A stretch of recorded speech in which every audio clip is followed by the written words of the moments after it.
안녕하세요. 영화 리뷰어 시민 케이크입니다. 얼마 전에 페드로 알모도바르 감독의 룸 넥스트 도어를 관람했는데요. 개인적인 관람평을 리뷰 영상으로 남겨봤습니다. 영화는 안락사 혹은 존엄사에 대해 다루고 있습니다. 영화의 주인공 마사는 항암 치료에 실패해서 죽음을 앞두고 있는데요. 주변 사람들과 병원에서는 계속 치료를 권장하지만 마사는 그저 편하게 죽길 원합니다. 마사는 자신의 안락사를 위해 불법적인 루트를 이용해 약을 구합니다. 그리고 친구 잉그리드에게 한 가지를 부탁하는데요. 자신이 죽을 때까지 옆방에 꼭 있어달라고 말합니다. 물론 조건이 있습니다. 친구인 잉그리드가 자살방조죄로 감옥에 가는 걸 막기 위해 이 사실은 두 사람만 알기로 하고요.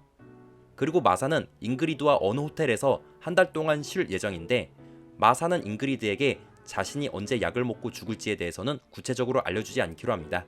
단지 자신이 죽게 되면 아침에 자신의 방문이 닫혀 있을 거라고만 말하는데요. 줄거리만 들어보면 마치 시한부 주인공이 편하게 죽음을 맞이하려는 심파극처럼 들립니다. 시한부 환자가 치료를 거부하고 남은 생을 행복하게 보내려 하는 이야기는 흔하니까요. 그리고 시한부 환자에게 과연 안락사가 필요한가에 대해서도 논의해야 할 수도 있습니다. 하지만 이 영화는 페드로 알모도바르의 영화입니다. 절대 뻔한 심파로 빠질 리가 없는데요. 룸 넥스트 도어는 시한부 환자의 안락사할 권리나 자살 방조의 윤리에 대해 다루고는 있지만 해당 소스를 너무 깊게 다루지는 않습니다. 오히려 시한부 환자가 남은 시간을 자신만의 가치관으로 즐겁게 보내는데 초점을 맞추고 있는데요. 특히 마사가 겪었던 사람들의 이야기를 통해 이런 주제가 더 부각됩니다.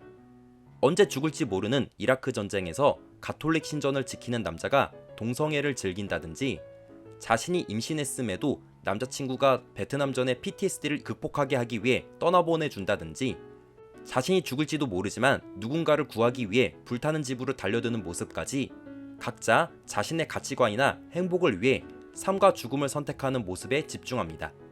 마사 역시 자신이 죽는 방식을 선택하고 남은 삶을 최대한 재밌게 보내는 데 초점을 맞추는데요.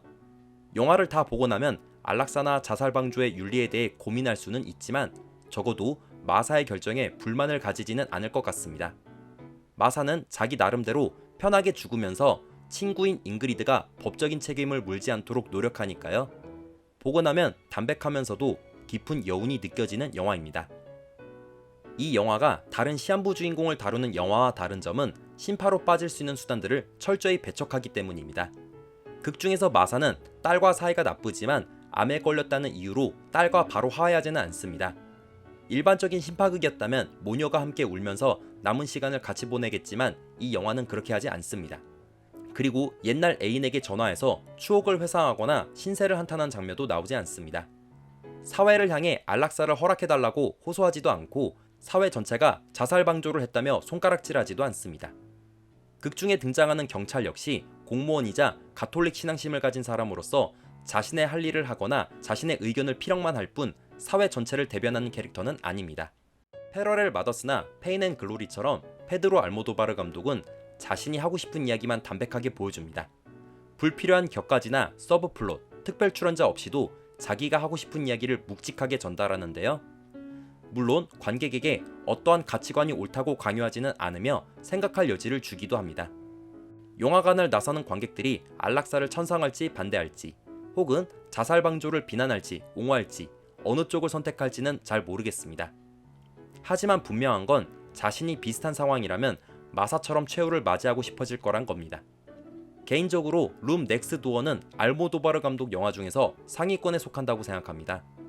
영어로 만든 첫 장편 영화인데도 자신만의 색채를 잃지 않고 뚝심 있게 연출하셨는데요. 개인적으로 2025년 아카데미 상식에서 작품상과 감독상, 각색상, 음악상, 여우주연상, 여우조연상 등 6개 부문 후보에 오를 것 같습니다. 이상 룸 넥스트 도어의 짧은 리뷰를 마칩니다. 영화 리뷰어 시민 케이크였습니다.